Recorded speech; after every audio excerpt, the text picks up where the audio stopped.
നമസ്തേ. ഗ്രഹങ്ങളും രത്നങ്ങളും രത്നനിർണയ രീതികളും രത്നങ്ങളുടെ ഉപയോഗങ്ങളും ചർച്ചയാകുന്ന രത്നശാസ്ത്ര ആരംഭിക്കുകയായി. കൂടെയുള്ളത് ഉണ്ണികൃഷ്ണൻ ശിവാസ്. രത്നശാസ്ത്രത്തിലേക്ക് സുസ്വാഗതം സർ. നമസ്കാരം. നമസ്തേ.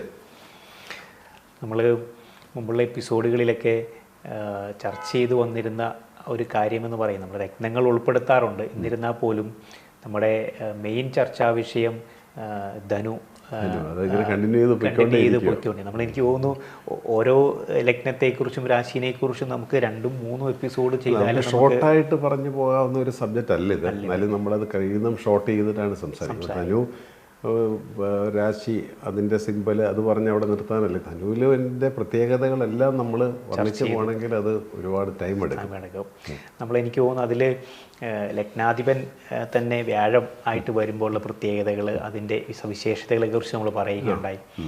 അതുപോലെ തന്നെ നമ്മൾ ചർച്ച ചെയ്ത കാര്യമായിരുന്നു ഈ ലഗ്നത്തിൽ ചൊവ്വ വരുമ്പോൾ ധനു ലഗ്നത്തിൽ അല്ല ധനുരാശിയിൽ ചൊവ്വ വരുമ്പോൾ അതിൻ്റെ ഒരു പ്രത്യേകത. അതുപോലെ തന്നെ നമ്മൾ പറഞ്ഞു ഈ ധനു രാശിക്കാർക്ക് അല്ലെങ്കിൽ ലഗ്നക്കാർക്ക് യെല്ലോ സഫയർ, അതുപോലെ തന്നെ ചൊവ്വയുടെ രത്നം, അതുപോലെ തന്നെ സൂര്യൻ്റെ രത്നവും നമുക്ക് സൂട്ടബിൾ ആണ് ചാർട്ട് പരിശോധിച്ചതിന് ശേഷം ഉപയോഗിക്കാവുള്ളൂ എന്ന് പറഞ്ഞു. അതിൽ ഈ പറയുന്ന ചൊവ്വയുടെയും സൂര്യൻ്റെയും രത്നങ്ങൾ അനുയോജ്യമായിട്ട് വരുമ്പം എന്തായിരിക്കും ഇയാളുടെ ഒരു, അതായത് സൂര്യൻ്റെയും ചൊവ്വയുടെയും രത്നം അവർക്ക് സൂട്ടബിൾ ആണെങ്കിൽ അതിൻ്റെ അത് എന്താണെന്ന് ചോദിച്ചാൽ നമുക്ക് ചൊവ്വയും സൂര്യനും അവർക്ക് വളരെ അനുകൂലമായിട്ടുള്ള പൊസിഷനിലാണ് നിൽക്കുന്നത്. അങ്ങനെയുള്ളപ്പോൾ എന്താണ് അതിൻ്റെ പ്രത്യേകത? ചൊവ്വയും സൂര്യനും റെഡ് എനർജറ്റിക് പ്ലാനറ്റ്സ് ആണ്. ഭയങ്കര എനർജിയും പവർഫുൾ ആയിട്ടുള്ള പ്ലാനറ്റ്സ് ആണ്. അപ്പോൾ ആള് പവർഫുൾ ആയിരിക്കും ഗവൺമെൻറ് തലത്തിൽ. അതുപോലെ എനർജറ്റിക് എല്ലാ കാര്യത്തിനകത്തും ഒരു ലീഡർഷിപ്പ് ക്വാളിറ്റി കാണും. എല്ലാ കാര്യങ്ങളും ഓർഗനൈസ് ചെയ്യാനുള്ളൊരു കപ്പാസിറ്റി കാണും. അപ്പോൾ നമ്മൾ കണ്ട നാട്ടിൽ തന്നെ പല സംഘടനകളും പല കാര്യങ്ങളിലും ഒക്കെ ആൾക്കാർ ഒരു ഓർഗനൈസർ കാണും. അയാൾക്ക് ഒന്നുമില്ലെങ്കിൽ സൂര്യനെയോ ചൊവ്വയോ അയാളുടെ ചാർട്ടിലൊരു ഇൻഫ്ലുവൻസ് വരുത്തും. അത് രണ്ടും നമ്മൾ മൈനസിലാണ് നിൽക്കുന്നെങ്കിൽ ആള് ഒരു ഇൻട്രോവേർട്ട് പോലെ നിൽക്കും, മുന്നോട്ട് കടന്നു വരത്തില്ല. പറയണമെന്നുണ്ട്, എക്സ്പ്രസ് ചെയ്യാൻ പറ്റാതെ വരും. അതാണ് അതിൻ്റെ ഒരു ഗുണം. അപ്പം അങ്ങനെ ഇപ്പോൾ വരുമ്പോൾ ധനുലഗ്നത്തിൻ്റെ നല്ല പൊസിഷനിങ്ങിൽ ആ ചൊവ്വ വരണം. അതായത് ഒന്നുമില്ലെങ്കിൽ നമുക്ക് മേടത്തിൽ വരണം. പിന്നെ മകരത്തിന് ഉച്ചരാശിയാണ് ചൊവ്വയുടെ. അപ്പോൾ ധനുലഗ്നത്തിൻ്റെ 2ാം ഭാവം എന്ന് പറയുന്നത് 2, അതായത് മകരത്തിൽ ചൊവ്വ നിന്നാൽ, മകര ചൊവ്വ എന്ന് പറയുന്ന ചൊവ്വ നിന്നാൽ ആൾക്ക് ലാൻഡ് ആൻഡ് പ്രോപ്പർട്ടി ബിസിനസ്സിനും, കാരണം ഭൂമി കാരകത്വം. അപ്പം നമ്മൾ ചെക്ക് ചെയ്യുന്നത് എന്താണ്, ഈ ചൊവ്വയുടെ എന്തൊക്കെയാണ് ചൊവ്വയെ കൊണ്ട് നമുക്ക് കിട്ടുന്ന ആനുകൂല്യങ്ങൾ എന്തൊക്കെയാണെന്ന് ചോദിച്ചാൽ ചൊവ്വ നല്ല ഹെൽത്തിയാണ്, ഹെൽത്ത് തരും, ലാൻഡ് ആൻഡ് പ്രോപ്പർട്ടി ഭൂമി കാരകത്വമുണ്ട്. അപ്പോൾ ഇഷ്ടംപോലെ ഭൂമി ഉണ്ടാകാൻ, ആൻസെസ്ട്രൽ പ്രോപ്പർട്ടിയോ അല്ലെങ്കിൽ സ്വന്തമായിട്ടോ വാങ്ങാൻ കഴിവും ശേഷിയുള്ള ആളായിരിക്കും. ഇങ്ങനെയാണ് ഇതിൻ്റെ ലെവല് പോകുന്നത്. അപ്പം പക്ഷേ അന്നേരം നമ്മൾ ധനുലഗ്നം മകര ചൊവ്വ നിൽക്കുകയാണെങ്കിൽ നമുക്ക് കോറിൽ വേണേൽ കൊടുത്താൽ തന്നെ വളരെ ചെറിയ കാരറ്റേജ് മതി. അല്ല, ആളുടെ ടെമ്പർമെൻ്റ് എല്ലാം വ്യത്യാസം വരും പെട്ടെന്ന്. അപ്പോൾ അവിടെ ഈ രത്നങ്ങൾ ഉപയോഗിക്കുമ്പോൾ ഒന്ന് സൂക്ഷിക്കണം. അതേസമയം മൂൺ വീക്കാണെങ്കിൽ, മൂൺ അവിടെ ഒരു നീചാവസ്ഥയിൽ നിൽക്കുന്ന ഒരവസ്ഥ, അതായത് ധനു ലഗ്നം, വൃശ്ചികത്തിൽ ചന്ദ്രൻ നിൽക്കുന്നു. അങ്ങനെ വന്നാൽ ഈ കോറലിൻ്റെ ക്വാണ്ടിറ്റി നമ്മളങ്ങ് കൂട്ടുക ചെയ്യുന്നത്. കാരണം ലഗ്നത്തിൻ്റെ 2ൽ നിൽക്കുന്നു, 5ാം ഭാവം. 5 എന്ന് പറയുന്നത് നമ്മുടെ ഒരു മനസ്സിന് സാന്നിധ്യമുണ്ട്. പൂർവ്വപുണ്യക്ഷേത്രം 5ാം ഭാവം നമുക്ക് മനസ്സിൻ്റെ മെൻ്റൽ സ്റ്റേജ് വരുന്നുണ്ട്. അപ്പം വൃശ്ചികത്തിൽ ചന്ദ്രൻ നിൽക്കുന്നു. അപ്പോൾ വൃശ്ചിക കൂറെന്ന് പറയുന്നത് ചൊവ്വയുടെയാണ്. അവിടെ ചന്ദ്രൻ നീചപ്പെട്ട് നിൽക്കുന്നു. അപ്പം മാനസികമായിട്ട് ആൾക്ക് നോക്കുമ്പോൾ കുറച്ച് മൈനസ് പോയിന്റ്സ് ഉണ്ട്. ഞാനൊരു ചാർട്ടുണ്ട്, അത് എക്സ്പ്ലെയിൻ ചെയ്തു തരാം, അന്നേരം കറക്റ്റായിട്ട് അത് മനസ്സിലാവും. അപ്പം നമ്മൾ അങ്ങനെ വരുമ്പം നമ്മൾ ഈ കോറലിൻ്റെ ക്വാണ്ടിറ്റി ഒന്ന് കൂടുതലായിട്ട് കൂട്ടും. ഇപ്പോൾ എന്തെല്ലാം സവിശേഷതകളുള്ള ഒരു ചാർട്ടാണെങ്കിലും ഏതെങ്കിലും ഒരു പ്ലാനറ്റ് വളരെ റോങ് സൈഡിലാണ് നിൽക്കുന്നതെങ്കിൽ അതിൻ്റെ ഒരു മൈനസ് പോയിന്റ് എപ്പോഴും ആളെ ഉണ്ടാവും. ഞാൻ അങ്ങനത്തെ ഒരു ചാർട്ടിലേക്ക് കിടക്കാം. ഇതിനകത്ത് നമുക്ക് ധനു ലഗ്നം കേട്ടോ. നമ്മൾ ഇതിന് മുന്നേ ഉള്ള ഒരു എപ്പിസോഡ് നമ്മൾ പറഞ്ഞു ലഗ്നാധിപൻ തന്നെ വ്യാഴം. ആ വ്യാഴം 4 മീനത്തിൽ സ്വക്ഷേത്രമായിട്ട് നിൽക്കുന്നു. അപ്പോൾ അതേപോലത്തെ ഒരു ചാർട്ടാണ്. ഓക്കെ. മീനത്തിൽ വ്യാഴമുണ്ട്, സൂര്യൻ മേടത്തിലുണ്ട്. മനസ്സിലല്ലേ? അപ്പോൾ ഭാഗ്യാധിപനായിരിക്കുന്ന സൂര്യൻ മേടത്തിൽ വന്നു, ചൊവ്വ 3rd ഹൗസിൽ പോയി നിൽക്കുകയാണ്. അപ്പം നോക്കുമ്പോൾ നമുക്ക് ഇതിനകത്ത് 3 സപ്പോർട്ടിങ് പ്ലാനറ്റ്സ് എന്ന് പറയുന്നത്, ഒന്ന് വ്യാഴം, ഒന്ന് സൂര്യൻ, ഒന്ന് ചൊവ്വ. 3 വളരെ സപ്പോർട്ടീവാണ്, 3 വളരെ ഫ്രണ്ട്ലി പ്ലാനറ്റ്സ് ആണ്. മനസ്സിലല്ലേ? അപ്പം ഇദ്ദേഹത്തിന് ഹെൽത്ത് സംബന്ധമായിട്ട് നോക്കിയാൽ ഹെൽത്ത് ഉണ്ട്. ഹെൽത്ത് വലിയ പ്രോബ്ലം വരാൻ ചാൻസ് കുറവാണ്, ലഗ്നാധിപനും ബല ഉള്ളതുകൊണ്ട്. പക്ഷേ ഇതിനകത്ത് ചന്ദ്രൻ നീചപ്പെട്ടു പോയി. അഷ്ടമാധിപൻ ആണ് ചന്ദ്രൻ. ചന്ദ്രൻ പോയി, അനിടം സ്റ്റാറാണ്. അപ്പം ചന്ദ്രൻ നീചപ്പെട്ടു. ഡെബിലിറ്റേഷൻ പൂർണ്ണമായിട്ട് അതിൻ്റെ ഡിഗ്രി വൈസിൽ സംഭവിച്ചിട്ടുണ്ട്. അപ്പോൾ ശരിക്കും വന്നപ്പോൾ ഇദ്ദേഹത്തിനെ സംബന്ധിച്ചിടത്തോളം ചില ഹെൽത്ത് ഇഷ്യൂസ് വരാം. മാനസികമായിട്ട് നോക്കിയാൽ ചില കാര്യങ്ങൾ ഭയങ്കര ധൈര്യം തോന്നും. ആൾക്കാർ കാണുമ്പോൾ ഉള്ള ധൈര്യവാനെന്ന് കാണുന്നതിൽ ഉള്ളിൻ്റെ ഉള്ളിൽ അല്പം പേടിയും ഭയപ്പാടും ഒക്കെ കാണും. മനസ്സ് കംപ്ലീറ്റ് കൺട്രോൾ ചെയ്യുന്ന ഒരു ഗ്രഹം എന്ന് പറയുന്നത് ചന്ദ്രനാണ്. നമ്മുടെ ലങ്സ്, ഹാർട്ട്, ശ്വാസഗതികൾ കംപ്ലീറ്റ് കൈകാര്യം ചെയ്യുന്നത് ചന്ദ്രനാണ്. കാരണം കർക്കിടകം എന്ന് പറയുന്നത് മനുഷ്യ ശരീരത്തിൻ്റെ, കാലപുരുഷൻ്റെ ഹൃദയഭാഗമാണ്. അതാണ് ചന്ദ്രൻ. അതുകൊണ്ടാണ് നമ്മൾ കർത്തവാവിനൊക്കെ ജനിക്കുന്ന കുട്ടികളിലൊക്കെ, അല്ലെങ്കിൽ കർത്തവാവിന് ജനിച്ച ആൾക്കാർ കൂടുതലായിട്ട് അവർക്ക് ഈ മാനസികമായിട്ടുള്ള, അതായത് ബുദ്ധിമുട്ടുകളെന്ന് പറഞ്ഞാൽ ശ്വാസം മുട്ടൽ, സൈനസൈറ്റിസ്, മാനസികമായ വീക്ക്നെസ്. ഇതിനകത്ത് ഒരുപാട് മെൻ്റൽ വീക്ക്നെസ് പറയാൻ, കാരണം സൂര്യന് ഉച്ചസ്ഥിതിയുണ്ട്. സൂര്യനും ചന്ദ്രനും കൂടെ മോശ സ്ഥലത്ത് പോകുമ്പോഴാണ് തീർത്തും നമുക്ക് ഇതിനകത്ത് ഒരു പ്രതീക്ഷയുള്ള ചാർട്ടാണ്. എങ്കിലും ആ ചന്ദ്രൻ്റെ സ്ഥിതി മോശപ്പെട്ട് നിൽക്കുന്നത്. ചന്ദ്രൻ നമുക്ക് വീക്കായി പോയെങ്കിലുള്ള പ്രശ്നം എന്ന് പറയുന്നത് പെട്ടെന്ന് പ്രഷർ ഇൻക്രീസ് ചെയ്യും. ഒരു പ്രായപരിധി കഴിയുമ്പോൾ, ഒരു 40-45 വയസ്സാകുമ്പോൾ തന്നെ പ്രഷറിന് ഗുളിക കഴിച്ചു തുടങ്ങേണ്ട സ്ഥിതി വരും. അപ്പോൾ അങ്ങനെയുള്ളവർ ഇത് മുൻകൂട്ടി തന്നെ മനസ്സിന് സ്ട്രെങ്ത് വരുത്തുന്ന പ്രാണായാമങ്ങളും ബ്രീത്തിങ് എക്സസൈസുകൾ അതൊക്കെ പരിശീലിച്ച് കഴിയുമ്പം അത് കോമ്പൻസേറ്റ് ചെയ്ത് പോകും, എനിക്ക് കൺട്രോൾഡായിട്ട് പോകും. നമ്മൾ പറഞ്ഞു വന്നിരുന്നത് ഇവിടെ ചന്ദ്രൻ്റെ ആ ഒരു നീചപ്പെട്ട അവസ്ഥയാണ്, ആ ചാർട്ടാണ്. അപ്പം ആൾക്ക് ഉണ്ടാകാവുന്ന ഒരു ആരോഗ്യ പ്രശ്നങ്ങൾ, ഇപ്പം എനിക്ക് തോന്നുന്നു സാറ് പറഞ്ഞ പോലെ ഒരു വ്യക്തിയുടെ ഒരു ഈശ്വരാനുഗ്രഹം അറിയണമെങ്കിൽ വ്യാഴത്തിൻ്റെ പൊസിഷൻ നമുക്ക് നോക്കിയാൽ, അതേപോലെ തന്നെ ആളുടെ ഒരു മാനസിക നിലയും ആരോഗ്യവും അറിയണമെങ്കിൽ ചന്ദ്രൻ്റെ ആ ഒരു പൊസിഷനാണ് നമ്മൾ നോക്കുന്നത്. ഈ വ്യക്തിക്ക് ആ രീതിയിലുള്ള ഒരു ഡെബിലിറ്റേഷൻ സംഭവിച്ചത് കൊണ്ട് ഇദ്ദേഹം ശ്രദ്ധിക്കണം. കാരണം ഒരു 50 ഒക്കെ കഴിയുമ്പോഴത്തേക്കും ഈ ശ്വാസം മുട്ടൽ പോലെയും കാര്യങ്ങളും ഒക്കെ വരാം. ഇതിപ്പോൾ എന്തെല്ലാം, അപ്പോൾ നമ്മൾ നോക്കുമ്പോൾ ഇത് നല്ല 3 പ്ലാനറ്ററി പൊസിഷൻ നന്നായിട്ട് നിൽപ്പുണ്ട്. അതുകൊണ്ട് എല്ലാ കാലവും ഇദ്ദേഹത്തിന് വളരെ സ്മൂത്തായിരിക്കും എന്ന് കരുതരുത്. അങ്ങനെയും കരുതാൻ പാടില്ല. കാരണം ഓരോ ഗ്രഹങ്ങളും അതാത് കാലഘട്ടങ്ങളിൽ അവരുടെ ദശാകാലങ്ങളിൽ അവരുടെ ക്യാരക്ടർ കാണിക്കും അവരെന്താണെന്നുള്ളത്. അപ്പോൾ ഇദ്ദേഹത്തെ സംബന്ധിച്ചിടത്തോളം നോക്കുമ്പോൾ ഒരു 11 വർഷം പുള്ളിക്ക് ശനിയുടെ പീരീഡ്, പുള്ളി 1975 ജനിച്ച ആളാണ്. 86 വരെ, അതായത് 11 വയസ്സും ചില്ലറ മാസവും കൂടെ പുള്ളിക്ക് ശരിക്കും ശനിയുടെ പീരീഡായിരുന്നു, ശനിദശയായിരുന്നു. അതിനുശേഷം 17 വർഷം ബുധൻ്റെ പീരീഡായിരുന്നു. 2003 ശേഷം 2010 വരെ കേതുർദശയായിരുന്നു. അപ്പോൾ കേതുവിൻ്റെ പീരീഡ് വന്നപ്പം പുള്ളിക്ക് ഒരുപാട് ഹെൽത്ത് ഇഷ്യൂസ് കയറി വന്നു. ഹെൽത്ത് ഇഷ്യൂസ് വരാൻ കാരണം വെച്ചാൽ ഈ കേതു നിൽക്കുന്ന 6th ഹൗസിലാണ്. 6 പറയുന്ന രോഗസ്ഥാനത്ത് നിന്നപ്പം പുള്ളിക്ക് ആ ചെറുപ്രായത്തിൽ തന്നെ 17, 28 വയസ്സ് മുതൽ 35 വയസ്സ് വരെ പുള്ളിയെ സംബന്ധിച്ചിടത്തോളം ഭയങ്കര ചലഞ്ചിങ് പീരീഡായിരുന്നു. ആരോഗ്യപരമായിട്ട് മാത്രമല്ല, പുള്ളിക്ക് ലയബിലിറ്റീസ് വന്നു, കടബാധ്യതകൾ. 6th ഹൗസ് എന്ന് പറഞ്ഞാൽ ഹെൽത്ത് മാത്രമല്ല, ലയബിലിറ്റി. അപ്പോൾ ചെറുപ്പകാലത്ത് ആണെങ്കിൽ കൂടുതൽ ബാധ്യതകളും എനിമീസും ഒക്കെ ആയിരിക്കും കൂടുതൽ വരുന്നത്. എന്ത് കാര്യത്തിൽ തൊട്ടാലും അതിനകത്തൊരു സക്സസ് ഇല്ലാതെ കാണുക, എന്ത് കാര്യങ്ങളും പൂർത്തീകരിക്കാൻ ബുദ്ധിമുട്ടായിട്ട് വരിക, ആൾക്കാർ തന്നെ നമ്മളെ തെറ്റിദ്ധരിക്കുക, എല്ലാ വളരെ സ്നേഹബന്ധങ്ങളൊക്കെ അവിടെ തകിടം മറിഞ്ഞു പോവുക.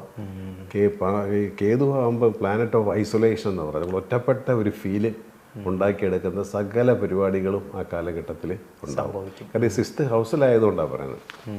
നല്ല പൊസിഷനിലുള്ള കേതുവൊക്കെ ഉണ്ട്, പക്ഷേ എന്നാലും 6th പൊസിഷൻ നിൽക്കുന്നത് നമുക്ക് ഈ പറഞ്ഞ പോലെ ഇപ്പോൾ പുള്ളി ചെറുപ്പം കൂടെ ആയതുകൊണ്ട് പുള്ളിക്ക് മാനസികവും ശാരീരികവുമായിട്ടുള്ള സാമ്പത്തികവുമായിട്ടുള്ള ബുദ്ധിമുട്ട് വന്നു. അപ്പോൾ നമുക്ക് വ്യാഴമുണ്ട്, സൂര്യനുണ്ട്, ചൊവ്വയൊക്കെ ഫേവറബിൾ ആണെങ്കിലും ആ കേതുവിൻ്റെ കാലഘട്ടം പുള്ളിയെ അലച്ചു, സഫർ ചെയ്തു. അപ്പോൾ ഇതിൻ്റെ അർത്ഥം എന്ന് വെച്ചാൽ നമുക്ക് ഗുണദോഷ സമ്മിശ്രമാണ് മനുഷ്യ ജീവിതം.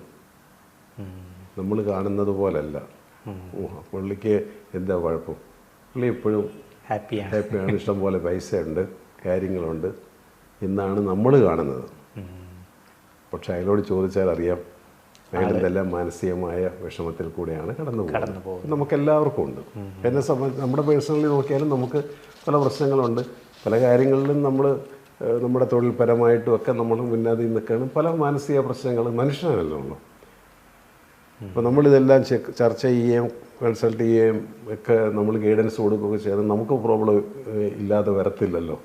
എങ്ങനെയാണെന്നുണ്ടെങ്കിൽ നമുക്ക് എല്ലാ മനുഷ്യരും ഇപ്പോൾ എത്രയോ നല്ല മഹാന്മാരും പുണ്യാത്മാക്കളും സ്വാമി വിവേകാനന്ദനെ കുറിച്ച് പോലെയുള്ള ആൾക്കാർ, രമണ മഹർഷി, ഇവരെല്ലാം അവസാന കാലഘട്ടങ്ങളിൽ മുഴുവൻ അസുഖങ്ങളും രോഗങ്ങളും പിടിപെട്ടാണ് പോയത്. അത് വരാൻ പാടില്ലല്ലോ. അപ്പോൾ മനുഷ്യൻ്റെ ജീവിതം സുഖദുഃഖ സമ്മർദ്ദമാണ്. ഒരു ദുഃഖമുണ്ടെങ്കിൽ ഒരു സുഖമുണ്ട്, ഒരു കയറ്റം ഉണ്ടെങ്കിൽ ഒരു ഇറക്കമുണ്ട്. ഇത് നമ്മൾ മനസ്സിലാക്കിയാൽ മതി. 7 വർഷം കഴിഞ്ഞപ്പോൾ പുള്ളി വീണ്ടും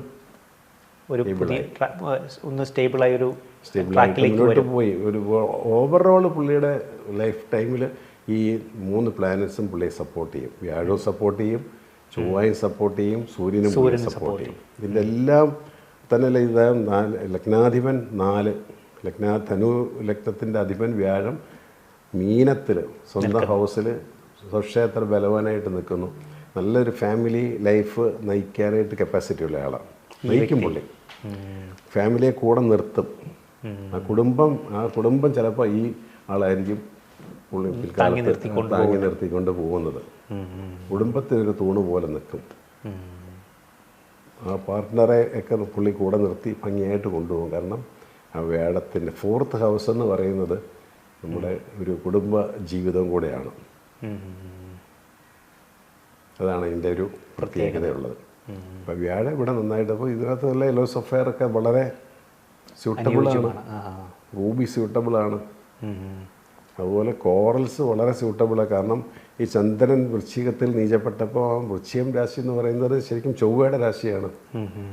ചന്ദ്രൻ്റെ 4th ഹൗസിലാണ് ചൊവ്വ നിൽക്കുന്നത്. അപ്പോൾ ഇങ്ങനെയുള്ള പല കാര്യങ്ങൾ നമ്മൾ കണക്ട് ചെയ്തിട്ടാണ് ഈ സ്റ്റോൺ നമ്മൾ ലാസ്റ്റ് ഫൈനലൈസ് ചെയ്യുന്നത്.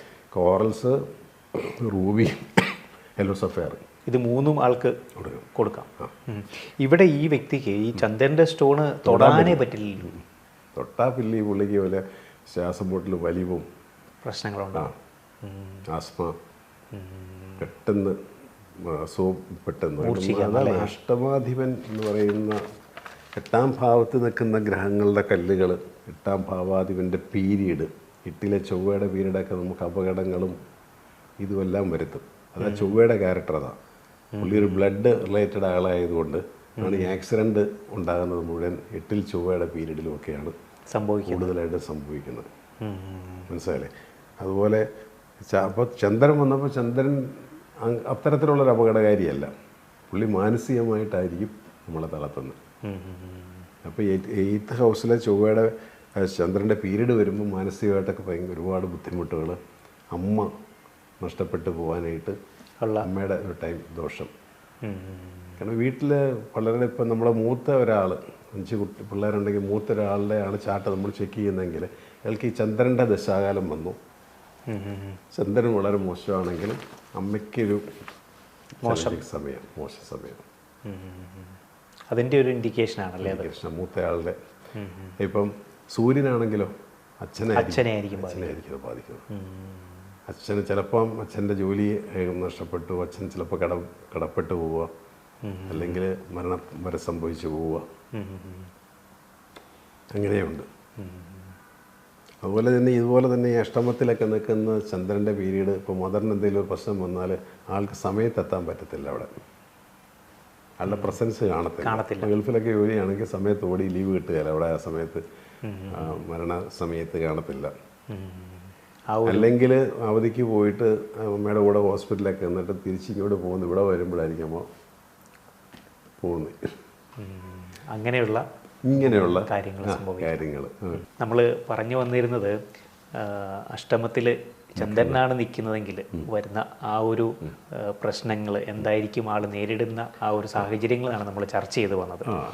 ഇപ്പം സാറ് പറയുകയുണ്ടായി ചന്ദ്രൻ അങ്ങനെ അഷ്ടമത്തിൽ നിൽക്കുമ്പം ആ വ്യക്തി നേരിടാൻ സാധ്യതയുള്ള ഒരു അവസ്ഥകളെ എന്ന് പറഞ്ഞാൽ 8th ഹൗസ്, ലഗ്നത്തിൻ്റെ 8th ഹൗസിൽ നിൽക്കുന്ന ഗ്രഹങ്ങളും ആ ഗ്രഹങ്ങളുടെ കാലഘട്ടങ്ങളും എപ്പോഴും ചെറിയൊരു നഷ്ടക്കളികൾക്ക് കാരണമാവും. അഷ്ടമത്തിൽ ചന്ദ്രൻ നിൽക്കുന്നു, ആ ചന്ദ്രൻ്റെ കാലഘട്ടം വരുമ്പം ആണ് അമ്മയ്ക്ക് സുഖമില്ലാതായി പോവുക, കിടപ്പിലായി പോവുക, അമ്മ നഷ്ടപ്പെട്ടു പോവുക. അപ്പോൾ ഏതാണ് ഈ പറയുന്ന ഗ്രഹം എന്നുള്ളത്, ആ ഗ്രഹത്തിൻ്റെ ക്യാരക്ടർ നോക്കുന്നത്. ഇപ്പം നമുക്ക് ധനുലഗ്നത്തിൻ്റെ 2ാം ഭാവം എന്ന് പറയുന്നത് ശനിയാണ്. ശനി പോയി അഷ്ടമത്തിൽ നിൽക്കുന്ന ശനിദശ കാലത്ത് നമുക്ക് ഫൈനാൻഷ്യലായിട്ടായിരിക്കും ചിലപ്പം ചലഞ്ചസ് കൂടുതൽ വരുന്നത്. പക്ഷേ ഈ ചന്ദ്രൻ്റെ സ്ഥിതി വെച്ച് നോക്കുമ്പോൾ നമ്മൾ വളരെയധികം ഹെൽത്ത്, ഈവൻ ചെറുപ്രായത്തിൽ പോലും വളരെ ഹെൽത്ത് ശ്രദ്ധിക്കണമെന്ന് കാണിക്കും. ഞാൻ അങ്ങനെ ഒരു ചാർട്ടും കൂടെ ഞാൻ എക്സ്പ്ലെയിൻ ചെയ്യാം, എന്നാൽ കൂടുതലായിട്ട് മനസ്സിലായി. ഇത് പക്ഷേ ലഗ്നം വൃശ്ചിക ലഗ്നമാണ്. ഈ ചന്ദ്രൻ്റെ സ്ഥിതി പറയാൻ വേണ്ടി മാത്രം.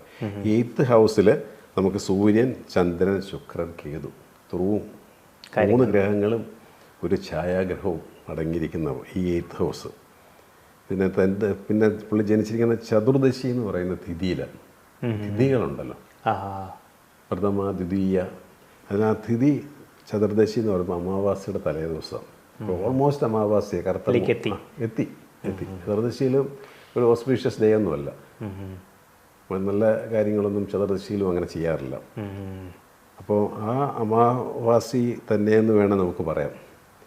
ഇദ്ദേഹത്തിൻ്റെ മൂൺ ചന്ദ്രനും സൂര്യനും ഒരു കൺജക്ഷൻ വന്നുകൊണ്ടാണല്ലോ ഈ അമാവാസി എടുത്തത്. അപ്പം ചന്ദ്രൻ തീർത്തും വീക്കായി. അപ്പോൾ ഇദ്ദേഹത്തിന് 30ാമത്തെ വയസ്സിൽ ഹാർട്ടിന് ഇഷ്യൂ വന്നു. 30 ഇയേഴ്സിൽ. അതുകൊണ്ടാണ് ഈ ചാർട്ട് ഞാൻ 92-ലെ ചാർട്ടായത്. ഹാർട്ട് ഇഷ്യൂ വന്നു. അപ്പം ബ്രീത്തിങ് ഇഷ്യൂസ് ഉണ്ട്. ഇദ്ദേഹം പുറത്ത് ജോലി ചെയ്യുന്ന പുള്ളി മിഡിൽ ഈസ്റ്റിലാണ് ചെയ്യുന്നത്.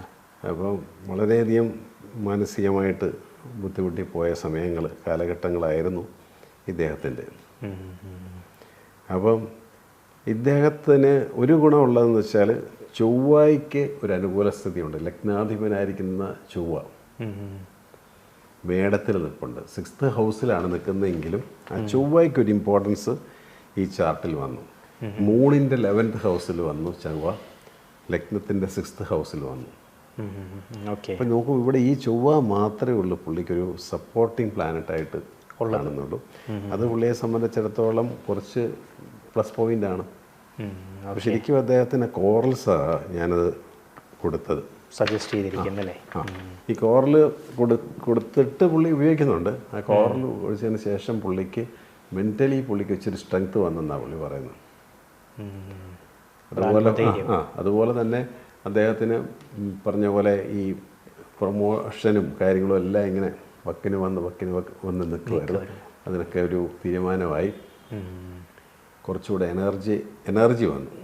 അപ്പോൾ ഇതിൻ്റെ കൂടെ അദ്ദേഹത്തിനോട് ബ്രീത്തിങ് എക്സസൈസ് പതിവായിട്ട് ചെയ്യണമെന്നുള്ളത് ചെയ്യുന്നുണ്ട്. ഈ സൂര്യനും അഷ്ടമത്തിൽ പോയത് കാരണം പ്രോപ്പർ സൺലൈറ്റ്, സൂര്യപ്രകാശം ഇദ്ദേഹം ചെയ്യേണ്ടത് സൂര്യപ്രകാശവും, അതായത് രാവിലത്തെ നടപ്പും നല്ല ബ്രീത്തിങ് എക്സസൈസും, ബ്രീത്തിൽ കോൺസെൻട്രേറ്റ് ചെയ്തിട്ടുള്ള എക്സസൈസുകളും ചെയ്യുമ്പോൾ ഇദ്ദേഹത്തിന് എല്ലാം മെയിൻറ്റെയിൻ ചെയ്ത് കൊണ്ടുപോകാൻ പറ്റും.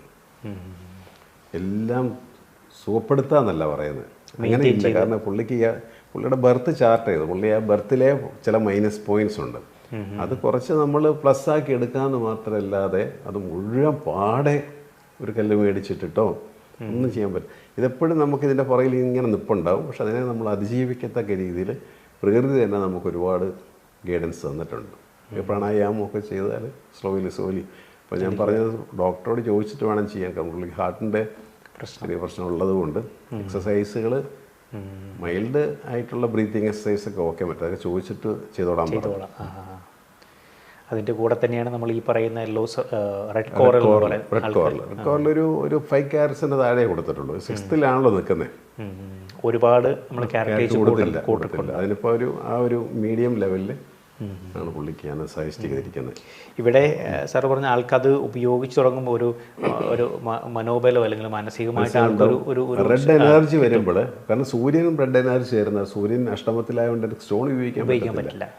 പിന്നെ റെഡ് എനർജി കിട്ടുന്നത് ചൊവ്വായിക്കാണ്. അപ്പോൾ വന്നപ്പോൾ പുള്ളിക്ക് ആ റെഡ് എനർജി വന്നു. പുള്ളിക്ക് ചൊവ്വയാകുമ്പോൾ കുറച്ച് ഒരു സേനാപതിയാണ് ചൊവ്വ. അതുകൊണ്ട് പുള്ളിക്ക് പ്രൊമോഷൻ ഒക്കെ പെട്ടെന്ന് പുള്ളിക്ക് കിട്ടി. പുള്ളിക്ക് കുറച്ചുകൂടെ പ്രസന്നത വന്നു. ബ്ലഡ് സർക്കുലേഷൻ നന്നായിട്ട് വന്നു. അങ്ങനെ വരുമ്പോൾ നമുക്ക് അതുപോലെ റെഡ് കളേർഡ് ആയിട്ടുള്ള പറഞ്ഞ പോലെ ബ്ലാക്ക് റൈസിൻസ്, പൊമിഗ്രനൈറ്റ്, വാട്ടർമെലണ്, ഇങ്ങനെയുള്ളതൊക്കെ ഫ്രൂട്ട്സുകൾ പുള്ളിക്ക് ഒരുപാട് തണുത്ത ഐറ്റംസ് ഒന്നും കഴിക്കാനും പറ്റത്തില്ല കേട്ടോ. ചന്ദ്രൻ 8th ഹൗസിൽ നിൽക്കുന്നവർക്ക് ഒരുപാട് തണുത്ത ഐറ്റംസ് കൊടുത്ത് കഴിച്ചാൽ അവർക്ക് വീണ്ടും നോസ് ബ്ലോക്കും കാര്യങ്ങളും ത്രോട്ടും ഒക്കെ വരും. അപ്പോൾ ഈ വ്യക്തിക്ക് ഈ പറയുന്ന ചന്ദ്രൻ്റെ ഒരു സ്റ്റോണും തൊടാനേ പറ്റില്ല. ഞാൻ പുള്ളിയോട് പറഞ്ഞു, നിങ്ങളുടെ ഹെൽത്തിൽ മാത്രം കോൺസെൻട്രേറ്റ് ചെയ്താൽ മതി. ബാക്കി എല്ലാ കാര്യങ്ങൾക്കും ഒരു സമാധാനമുണ്ട്. ഹെൽത്താണല്ലോ നമുക്ക്, ഹെൽത്ത് ഈസ് വെൽത്ത് എന്ന് പറഞ്ഞത് അല്ലേ കറക്റ്റ്. അപ്പോൾ അത് മാത്രം ഒട്ടും നമുക്കൊരു വിട്ടുവീഴ്ചയില്ലാതെ നോക്കണം. നടക്കുക, ബ്രീത്തിങ് എക്സസൈസ് ചെയ്യുക, സെലക്റ്റഡ് ആയിട്ടുള്ള നല്ല ഫുഡ് കഴിക്കുക. അപ്പോൾ അങ്ങനെ ചെയ്യുമ്പോൾ വ്യത്യാസം സ്ലോലി ചേഞ്ചസ് സംഭവിക്കും. എനിക്ക് തോന്നുന്നു ഇന്നത്തെ എപ്പിസോഡിൽ നമുക്ക് ധാരാളം വിവരങ്ങളുണ്ടായിരുന്നു. നമുക്ക് 1-2 ചാർട്ടുകൾ നമ്മൾ പ്രേക്ഷകരോട് പങ്കുവച്ചു. ഇതിൽ നിന്നൊക്കെ കിട്ടുന്ന ഒരു കാര്യം എന്ന് പറഞ്ഞാൽ മനുഷ്യ ജീവിതം എന്ന് പറയുന്നത് സന്തോഷവും അതുപോലെ തന്നെ ദുഃഖങ്ങളും എല്ലാം മിക്സ് ആയിട്ടുള്ള ഒരു ജീവിതമാണ്. അതും ഒരു ഈശ്വരൻ്റെ വരദാനമായിട്ട് കണ്ട് മുന്നോട്ട് പോകുക എന്നുള്ളത്. നമ്മുടെ ബാഡ് ടൈം എപ്പോഴും നമ്മുടെ ട്രെയിനിങ് പീരീഡാണ്. ഞാൻ എപ്പോഴും പറയാറുള്ളത്, അന്ന് കരുതിയാൽ മതി. ഒരു ട്രെയിനിങ് പീരീഡിലേക്ക് നമ്മൾ കടന്നു പോകുന്നു. അത് കഴിയുമ്പോൾ നമുക്ക് എന്തൊക്കെ ചെയ്യണമെന്നൊക്കെ ഉള്ളത് നമുക്ക് കൃത്യമായിട്ടൊരു ബോധം അടുത്ത ലെവലിൽ കിട്ടും. എനിക്ക് തോന്നുന്നു ഇന്നത്തെ എപ്പിസോഡ് നമുക്ക് വൈൻഡപ്പ് ചെയ്യാനായിട്ടുള്ള സമയമായി. അടുത്തൊരു എപ്പിസോഡിൽ കൂടുതൽ വിശേഷങ്ങളും വിവരങ്ങളുമായിട്ട് കണ്ടുമുട്ടാം. നന്ദി, നമസ്കാരം.